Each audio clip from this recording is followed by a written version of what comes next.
SLT Mobitel Fiber, the fiber of the nation.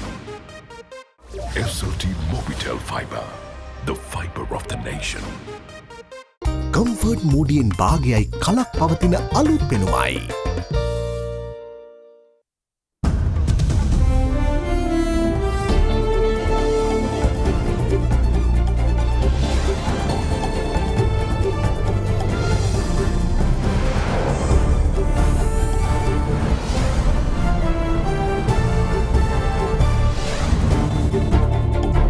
Tonight, UN General Assembly. UN Secretary-General assures fullest support to Sri Lanka in promoting unity among different communities, as President Gotabaya insists on a homegrown mechanism to deal with internal issues. Tamil diaspora also welcome for talks.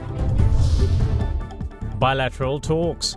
Sri Lankan and Turkish foreign ministers speak against the politicization of human rights. Not over until it's over. Focus falls on long COVID as recovered patients urge to be vigilant about symptoms.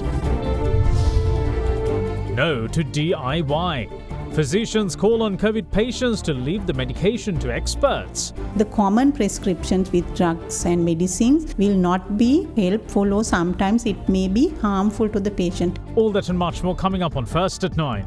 This Monday, the 20th of September, 2021. දසනකාන්තී චූර්ණය සහිත lever ආයිෂ් දන්තාලේපය දත්වල ඇති ප්‍රශ්න 10ක් වලකයි. From AdaDerana, this is AdaDerana First at 9. Live from Studio 24 in Colombo.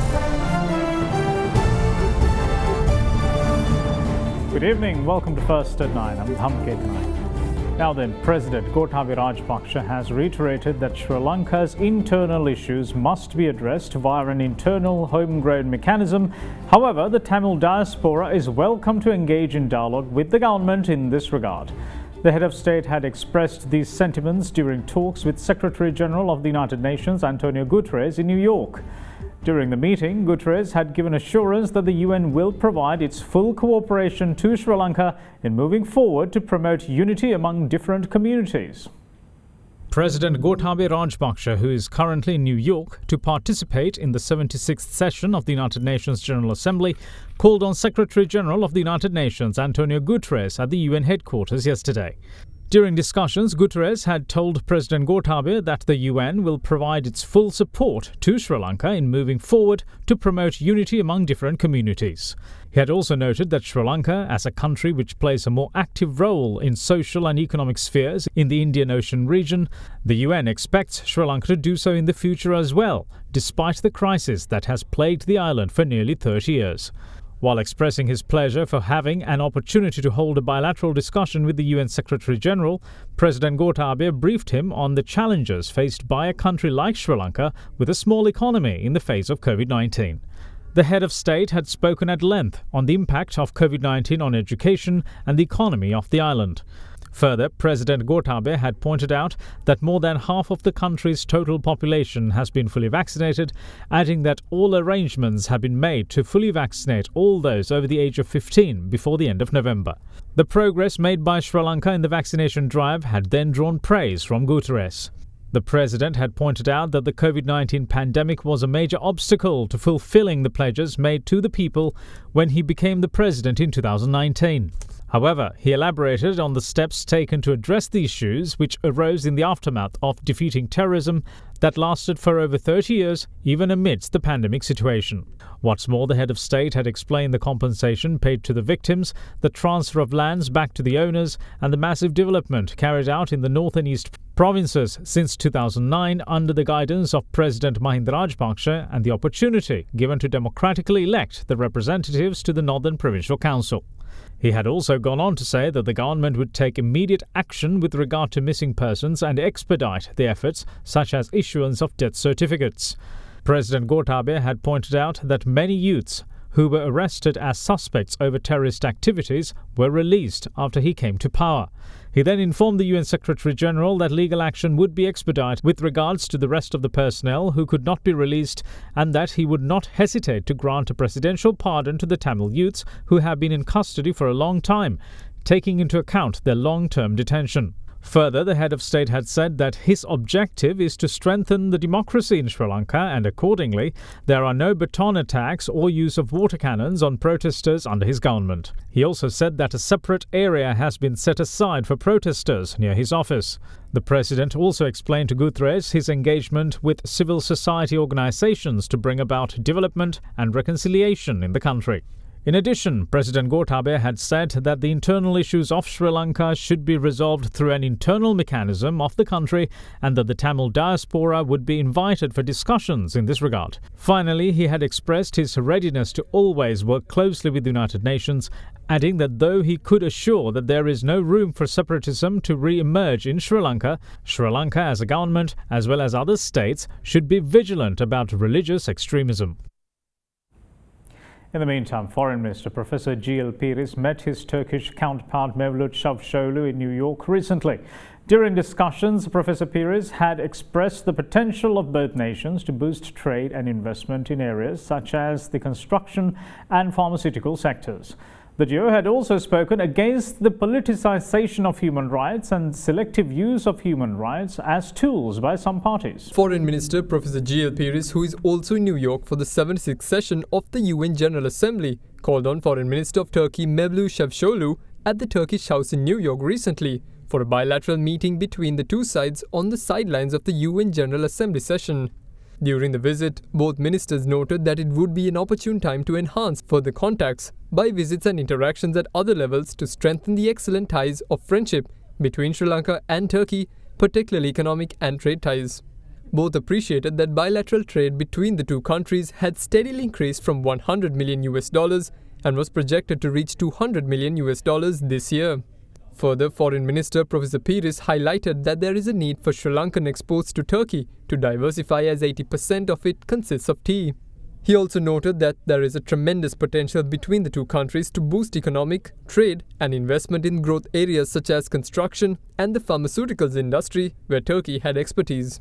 Professor Pires also said that Sri Lanka is looking at developing this area by having specific economic free zones for the manufacture of pharmaceuticals for the local market and beyond. The two ministers expressed interest to finalize important agreements on avoidance of double taxation and on investment promotion and protection that could serve to provide opportunities for joint projects, investments and initiatives between both countries. The Turkish Foreign Minister noted that the experience of successful private and public projects for infrastructure, such as Turkey's second international airport, that would boost their role as an important global international hub. The two ministers also expressed the need to confront terrorism in all its forms as well as linkages to the rise of extremism and spoke against the politicization of human rights and selective use of human rights as tools by some parties and pledged to expand the international cooperation in the United Nations and other fora. Foreign Minister Professor Pires meanwhile extended an invitation for the Turkish Foreign Minister to visit Sri Lanka in the near future. Now then, shifting the focus towards the pandemic situation, health experts urge COVID patients to steer clear of home remedies and self-medication as it would only sabotage a higher chance of recovery. Head of the team monitoring the COVID home treatment program says that adopting such misjudged practices would worsen the situation of COVID patients. Meanwhile, the Health Ministry dispelled notions that health authorities have reduced PCR tests. The explanation offered is that the testing strategy has shifted. Movements restricted, liberties suspended, certain indulgences forced to be kept at bay, all geared towards one thing: to curb the spread of COVID-19 and to bring down the number of virus-related fatalities. And it looks to be working. Yesterday, 1,733 infections were confirmed in the island. It's the second day in a row that Sri Lanka reported new cases below 2,000. The last time the daily caseload was below 2,000 before yesterday was back on the 28th of July. As for the virus itself, the world is still finding out more and more about its behavior and effects. The situation has evolved so far that it would be a folly to think that a COVID patient is fully cured if and when they leave hospitals or intermediate care centers. සමහර විට නිරෝධානය අවශ්‍ය නොවෙන්නත් පුළුවනි. සමහරට නිරෝධානය අවශ්‍ය වෙන්නත් පුළුවන්. ඒක මම හිතන්නේ ඒ රෝගියා අනුව දැන ගැනීම වඩා සුදුසු වෙනවා. මොකද සමහර රෝගීන් දින 14කට පසු මද ප්‍රමාණයේ රෝගීන් දින 21කට පසුවත් සුව වෙන බව පෙන්වුම් කරනවා. ඒත් අහම්බෙන් සමහර ප්‍රතිශක්තිකරණ උන්නතා තියෙන රෝගීන් මාස 3ක් ගිහිල්ලත් වෛරස් එක ඇඟේ තියෙන්න ඉඩ තියෙනවා. නමුත් ඒවා බහුල නැහැ.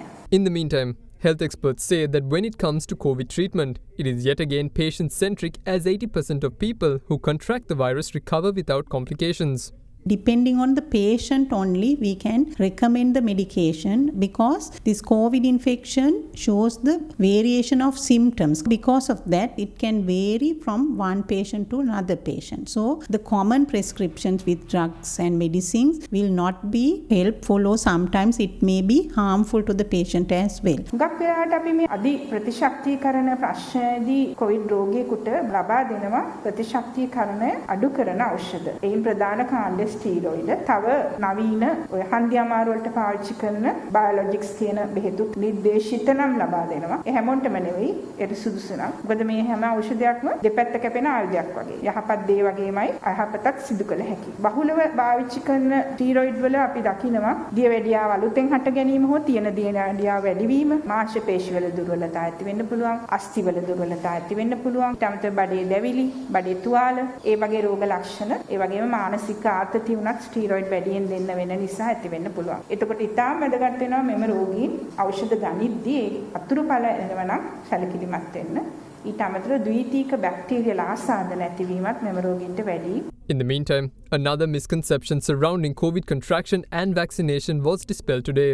කොවිඩ් හැදුනොත් හරි එන්නත ගත්තොත් දාන්න එපා, ඇඟ හොදන්න එපා කියලා මතයක් තියෙනවා.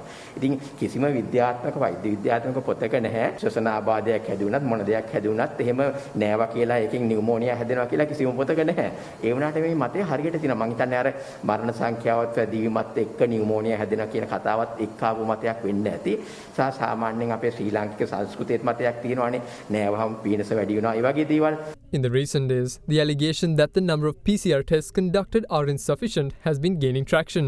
When confronted with this, Dr. Hemant Herath, the Deputy Director General of Education and Research at the Ministry of Health, explained that the testing strategy has shifted. මේ වන විට PCR පරීක්ෂණ ක්‍රමවලට යනවට වඩා වැඩි ප්‍රමාණයක් අපි යොදාගන්නේ රැපිඩ් ඇන්ටිජන් පරීක්ෂණ ක්‍රමවේදයයි. ඒ නිසාම මේ පරීක්ෂණ කෙරෙන්නේ ක්ෂේත්‍රයේ බොහෝ වෙලාවට සමහර වෙලාවට නිවෙස්වල වෙන්න පුළුවන්, අති දුෂ්කර ප්‍රදේශවල වෙන්න පුළුවන්. ඒ නිසා මේකේ ඇන්ටිජන් පරීක්ෂණ සංඛ්‍යා නිතිපතා වාර්තා වෙන්නේ නැහැ. ඒක සතියකට සැරයක් මාසයකට සැරයක් තමයි වාර්තා වෙන්නේ රිටර්න්ස් හැටියට. වෛද්‍ය සැපයුම් අංශය මගින් දවසකට 30000 ඉක්මවලා මේ රැපිඩ් ඇන්ටිජන් කට්ටල නිකුත් කරනවා. එතකොට මේවා වෙන වැඩකට භාවිතා කරන්නත් බෑ. අපිට මාසයකට සැරයක් එන රිටර්න්ස් වලින් පේනවා මේ කියන ප්‍රමාණයට අතිවිශාල සංඛ්‍යාවක් රැපිඩ් ඇන්ටිජන් පරීක්ෂණ සිද්ධ වෙනවා. PCR පරීක්ෂණ කරන ප්‍රමාණය රසායනාගාර වලින් පමණයි සිද්ධ වෙන්නේ. ඒ ටික ඒ ආකාරයට අපි අවම මට්ටමකින් පවත්වාගෙන යනවා. Now then, the head of the team monitoring COVID home treatment program urges patients who have been released from the program upon recovery to stay mindful of post-COVID symptoms. The advice is that patients who experience post-COVID symptoms take steps to inform their condition to a doctor or the area medical officer of health immediately. Sri Lanka's COVID home treatment program has contributed positively to the overall efforts of reducing the burden on the healthcare sector. Accordingly, from 80,116 patients who had been included into the home treatment program so far, 67,504 have recovered. Though there had been cases where hospitalization had been required, no fatalities have been reported.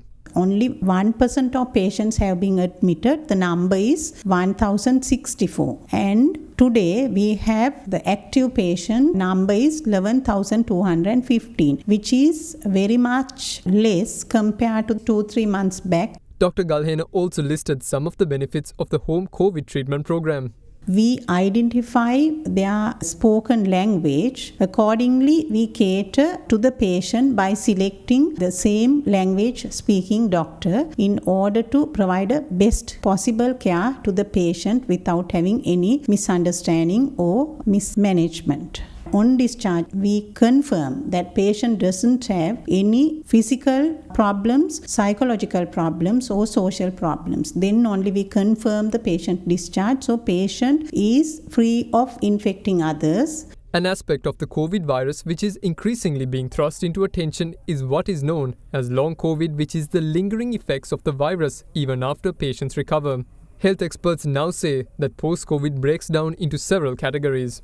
පශ්චාත් Covid සමය තවදුරටත් කාණ්ඩවලට බෙදලා තියෙනවා. සති 4ත් සති 12ත් අතර වඩා සක්‍රිය පශ්චාත් සමය කියලා හඳුන්වන්න පුළුවන්. සති 12ත් මාස 6ත් අතර මද ප්‍රමාණයේ සක්‍රිය පශ්චාත් රෝග තත්ත්වයක් මාස 6කට පසුව දීර්ඝ කොවිඩ් තත්ත්වයක් පෙන්වු කරන බවට දැන් සැලකනවා. With this being the case, head of the team monitoring the COVID home treatment program urges post-COVID patients not to drop their guard. Because there is another clinical situation called post-COVID syndrome, we advise such a discharged patient to be mindful about the symptoms of post-COVID syndrome, which is coming in the late days or late weeks as well. So within 6 weeks' time, we will advise them to be mindful, and if any, we urge them to inform the doctor or inform the MOH. All the people in the country who are eligible for vaccination but have so far not availed the service are urged to get vaccinated as soon as possible. This message comes at a time when the government is looking to wind down the vaccination of over 30s population in the island, shifting the focus towards younger age groups.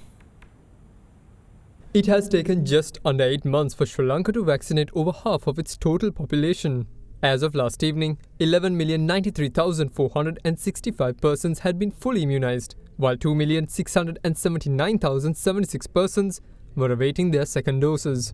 With the progress of the vaccine rollout evident, the 20 to 30 year age group was also brought into the inoculation drive. What's more, with the idea of reopening schools as soon as possible, the government announced plans to inoculate school children under several phases. As part of the first phase, it was decided to administer the Pfizer vaccine to children between the ages of 15 to 19 and also children over the age of 12 with comorbidities.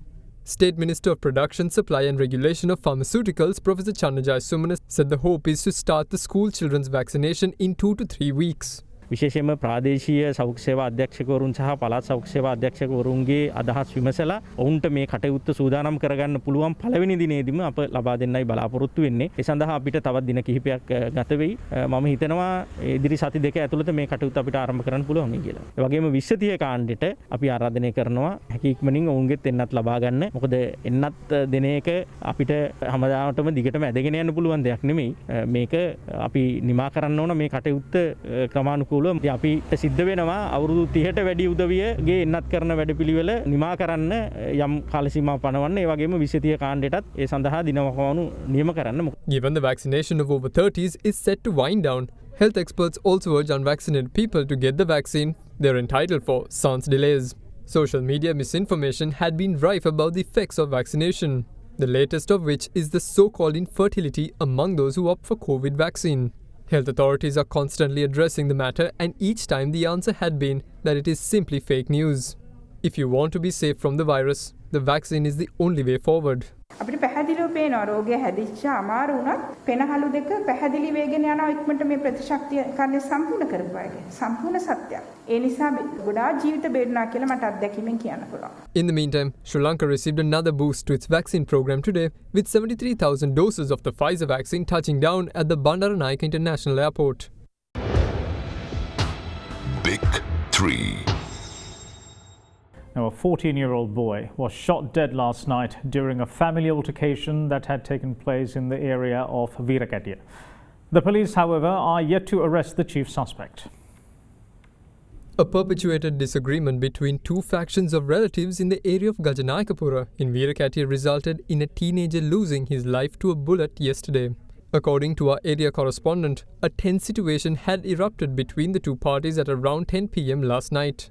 During the incident, a 14-year-old boy had been shot by a relative from the opposing faction. The teenager had been rushed to the divisional hospital in Veerakatiya.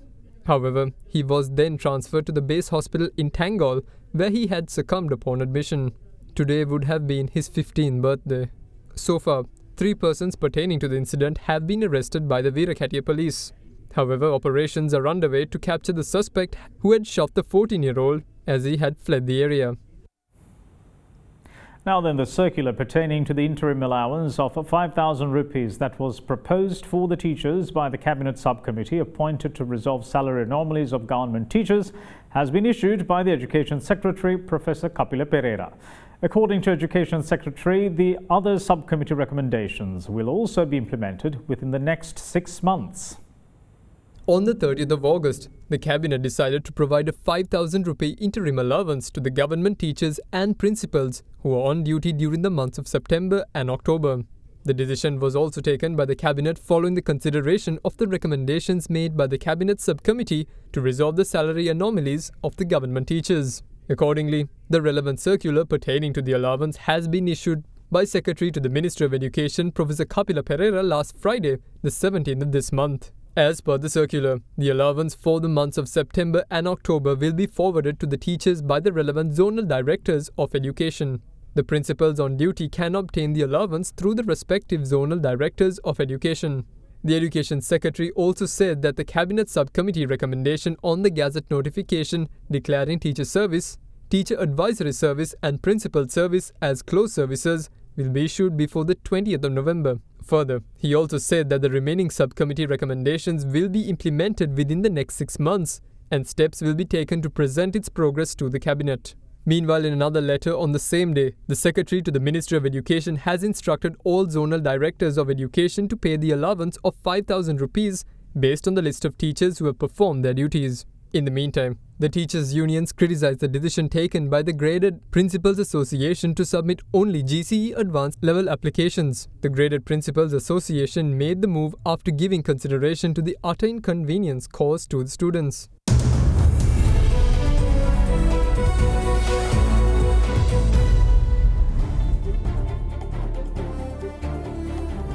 Welcome back. This is First at 9.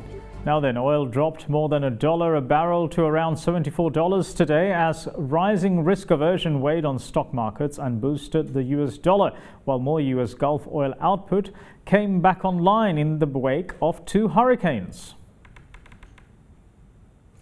The US dollar, seen as a safe haven, rose as worries about the Chinese property developer Evergrande's solvency spooked equity markets, and investors braced for the Federal Reserve to take another step towards tapering this week. Brent crude fell by $1.37 to $73.97 a barrel at 11:45 GMT, having dropped as low as $73.75 earlier in the session. US West Texas Intermediate declined by $1.60 to $70.37. A stronger dollar makes US dollar priced oil more expensive for holders of other currencies and generally reflects higher risk aversion, which tends to weigh on oil prices. Brent has gained 43% this year, supported by supply cuts by the Organization of the Petroleum Exporting Countries and Allies and some recovery in demand after last year's pandemic-induced collapse.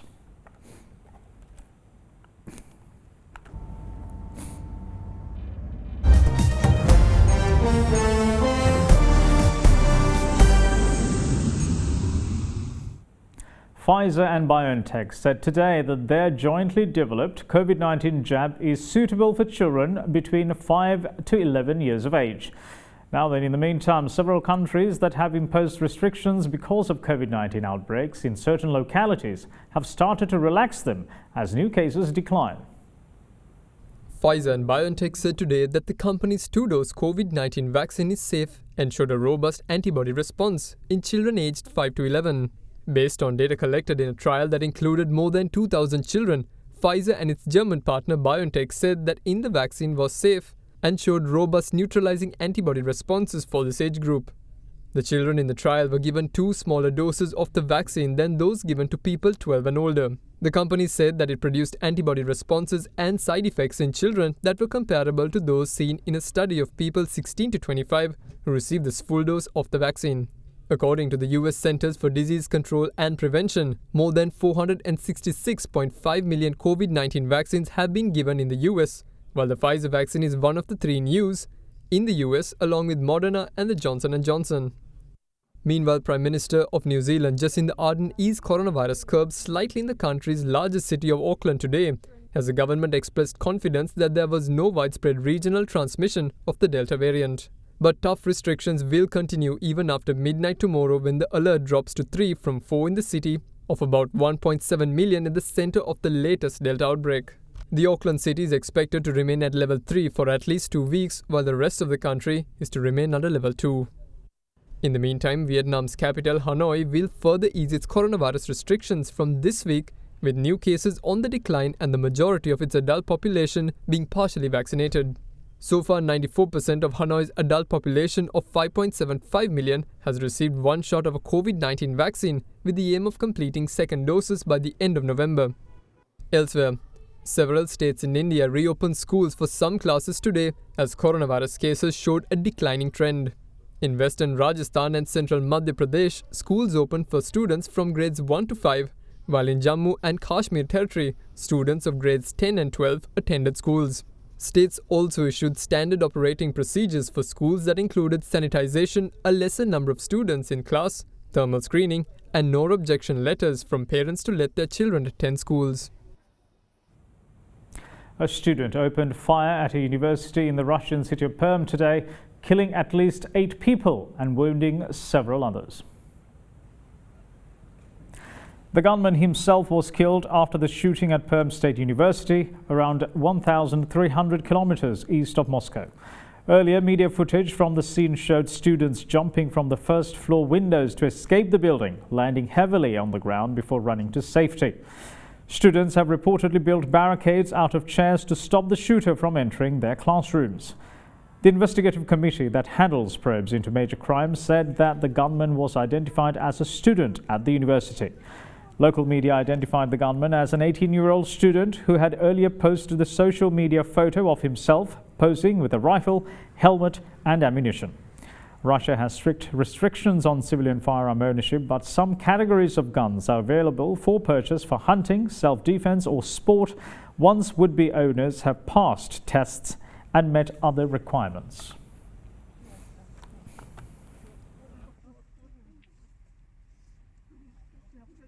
The Taliban has condemned the US drone strike that killed 10 Afghan civilians last month and has urged the US to take responsibility for their past killings and oppression in the country.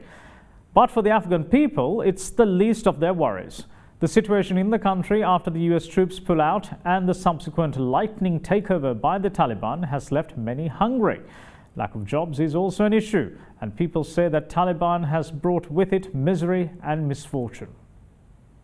More than a month after seizing Kabul, the Taliban face daunting problems as they seek to convert their military victory into a durable, peacetime government and as residents start to feel the economic crunch. Many Afghans say that there are no jobs for them and they are feeling hopeless. Some say that the new government has brought along with it lots of misery and misfortune. After 4 decades of war and the deaths of tens of thousands of people, security has largely improved, but Afghanistan's economy is in ruins, despite hundreds of billions of dollars in development spending over the past 20 years. While much attention in the West has focused on whether the new Taliban government will keep its promises to protect women's rights or offer shelter to militant groups like Al-Qaeda, for many Afghans the main priority is simple survival. With businesses at a total standstill, impromptu markets where people sell household goods for cash have sprung up across Kabul, with many pushing their wares on cars through heavy traffic, but buyers are in short supply. Officials say that the Taliban government is working to get services up and running again and that the streets are now safe, but as the war recedes, resolving the economic crisis is looming as a bigger problem. In the meantime, the Taliban has condemned the US drone attack that killed 10 Afghan civilians last month and urged the US to take responsibility for their past killings and oppression in the country. Deputy Minister of Culture and Information of the Taliban's interim government, Zabihullah Mujahid, said that this is not the only offense that the US has committed, adding that they have attacked the homes of civilians several times and their latest carelessness and persecution of the people of Afghanistan led to the loss of 10 family members, including children, women and elderly individuals after an airstrike on a residential area. Condemning the acts as a violation of human rights, he stressed that such carelessness leads to a humanitarian catastrophe. A volcano eruption on La Palma in the Spanish Canary Islands has destroyed houses and forced about 5,000 residents to evacuate. Lava from the volcano has been pouring downhill since yesterday's eruption, devastating everything in its path. Local authorities said about 100 houses have been destroyed so far. The Spanish Prime Minister Pedro Sanchez flew to La Palma yesterday to oversee rescue efforts. He said that authorities are closely monitoring fires that may start from the burning lava, and the military and civil guard have been deployed to help. No casualties have so far been reported. There were mandatory evacuation orders for 4 villages, including El Paso. Canary Islands President Angel Victor Torres said that further evacuations are unlikely to be necessary. And that's it from all of us here at First at 9. Thanks for watching. Bye-bye.